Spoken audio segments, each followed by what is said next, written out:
जय Jagannath guys, welcome back to my another video. जैसे कि पिछले वीडियो में मैंने आप लोगों को बताया था, मेरा एक पार्सल आया था और उसको मैंने क्यों ऑर्डर किया था, वो किस काम में लगेगा, मैं आप लोगों को इस वीडियो में दिखाऊंगी। जैसे कि आप लोग देख पा रहे होंगे, मैंने ऑर्डर किया था सेल्फ्स के लिए मैट।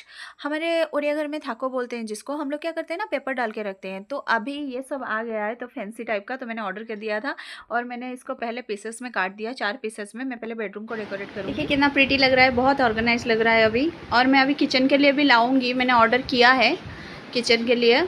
किचन को भी पूरा डेकोरेट कर दूंगी, बहुत अच्छा लग रहा है। और ये देखिए, इनको खाने के लिए मैं तब से बुला रही हूँ, ये नौटंकी कर रहे हैं। ओए, क्या चल रहा है? हाथ धो रहा हूँ, जल्दी आओ खाने के लिए। नहीं जाऊंगा। तो अभी मेरे हस्बैंड घर में आ गए हैं। रात को 9 बज रहा है, अभी आए हैं, सुबह से नहीं आए थे, खाना भी नहीं खाए थे। तो मैं अभी उनके लिए खीरा काट रही हूँ, खीरा सलाद करूँगी, फिर उसके बाद उनको खाना दूँगी।